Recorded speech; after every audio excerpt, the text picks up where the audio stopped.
धीरे धीरे भारत में पैर पसार रही मंकी पॉक्स नामक बीमारी को लेकर मथुरा में भी स्वास्थ्य विभाग ने सतर्कता बरतते हुए अपनी सभी तैयारियां पूरी कर ली हैं, तो वहीं स्वास्थ्य विभाग ने जनता से भी सावधानी बरतने की अपील की है। मथुरा जनपद में स्वास्थ्य विभाग ने अपनी सक्रियता बढ़ा दी है। मुख्य चिकित्सा अधिकारी डॉक्टर ए.के. वर्मा ने मंकी पॉक्स को लेकर बताया कि ये बीमारी कोरोना जैसी खतरनाक और घातक नहीं है। उन्होंने ये भी स्पष्ट किया कि नाम के अनुरूप मंकी पॉक्स का बंदरों से कोई लेना देना नहीं है। उन्होंने कहा कि इस बीमारी से ग्रसित व्यक्ति को खांसी, जुकाम, बुखार, सिर दर्द, जोड़ों में दर्द और स्किन अल्सर जैसे दिखने लगते हैं। CMO doctor A K. वर्मा ने यह भी बताया कि इस बीमारी से डरने की बात नहीं है, बस सावधानी बरतना जरूरी है। 21 दिन के आइसोलेशन में रहने के बाद मरीज अपने आप स्वस्थ हो जाता है। मंकी पॉक्स बीमारी जो है, नाम भले ही मंकी पॉक्स है, लेकिन मंकी से इसका कोई बहुत रिलेशन नहीं है। शुरुआती दौर में जब अफ्रीका में इसकी केसेस मिले थे तो वो उन घरों में मिले थे जहाँ मंकी का पाला जाता था, इसलिए मंकी पॉक्स हो गया। ये एक वायरल डिसीज़ है। अभी हम लोग कोविड को देख रहे हैं, वो भी एक वायरल डिसीज़ है, ये भी एक वायरल डिसीज़ है। गिलहरी से इसका कुछ लेना देना ज़रूर है, लेकिन वो भी अफ्रीकन कंट्रीज़ में है, स्क्वायरल से।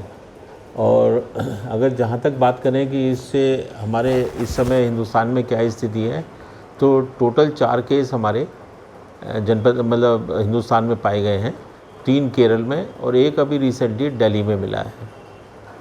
इस बीमारी का जो वो है, वो कुछ स्मॉल पॉक्स और चिकन पॉक्स से मिलते जुलते लक्षण मिलते हैं। मेन चीज़ है इसका वही खांसी, जुकाम, बुखार, जोड़ों में दर्द, सिर में दर्द, साथ ही साथ स्किन पर अल्सर्स मिलने शुरू हो जाते हैं। जैसे और वायरल डिसीज़ है कोविड की तरह, ये भी इन्फेक्शियस है, एक इंसान से दूसरे में आसानी से फैल जाती है। और कोविड से अगर कंपैरिजन करें तो कोविड से थोड़ा सा कमज़ोर वायरस है, बहुत ज़्यादा नुकसान करने की स्थिति में नहीं रहता। करीब करीब मान के चलिए 21 दिन में स्वस्थ भी हो जाते हैं।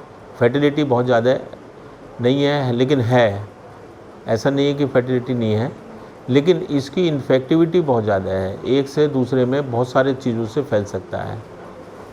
उसमें स्किन पे जो अल्सर होते हैं उसके रिसाव से भी फैल सकता है, पसीने से भी, और माउथ से भी, रेस्पिरेटरी ट्रैक्ट के माध्यम से भी फैल सकता है ये।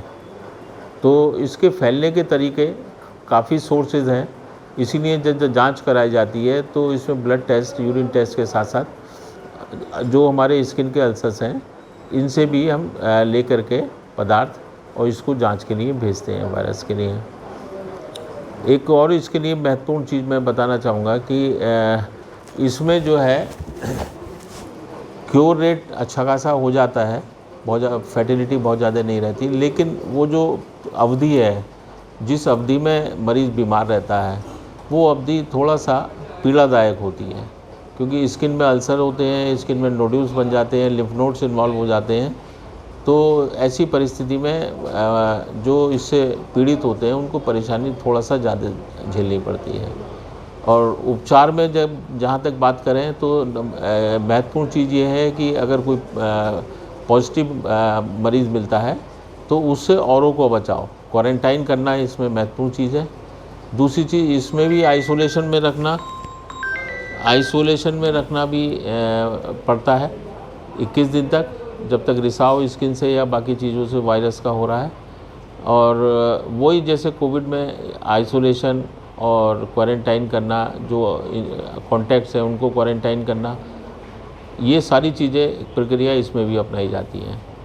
अभी तक हमारे उत्तर प्रदेश में कोई भी केस नहीं मिला है सस्पिशियस केस, और हम लोगों ने व्यवस्था ये कर रखी है कि सभी सामुदायिक स्वास्थ्य केंद्र पर 2 बेड हम लोग अलग से आइसोलेशन के लिए तैयार कर रहे हैं। डिस्ट्रिक्ट कंबाइंड हॉस्पिटल में कल सीएमएस साहब से भी बात हो गई, 10 बेड हमारे ऑलरेडी तैयार हैं 3री मंजिल पर। तो अगर कोई मिलता है तो मेन उसमें आइसोलेशन है। अच्छा, इसमें एक चीज़ और है कि जो इसका उपचार करेंगे हमारे कर्मी, उनको भी हम प्रशिक्षण दिलाने की व्यवस्था कर रहे हैं सभी सामुदायिक स्वास्थ्य केंद्र के इंचार्ज के माध्यम से। और मेन चीज़ ये है कि इसमें जब भी इसको सैम्पलिंग करी जाए या ट्रीटमेंट करा जाए तो वही पीपीई किट, ग्लव्स, मास्क, ये सारी चीज़ पर्सनल प्रोटेक्टिव मेजर्स जो है ना इसमें भी वो हमें इस्तेमाल करने हैं। ट्रांसपोर्ट करना है तो एम्बुलेंस से भी ट्रांसपोर्ट करते समय पीपीई किट पहन के ही साथ में व्यवस्था में ट्रांसपोर्ट किया जाना है। और ये सारी चीज़ें एम्बुलेंस को बाद में सैनिटाइज भी कराना है। तो सारी व्यवस्थाएं के लिए तैयारी भी कर रखी है हमने, और अगर कोई संभावित मरीज़ आएगा तो उस हिसाब से उसका उपचार और आइसोलेशन की व्यवस्था सारी सुनिश्चित कर ली गई है।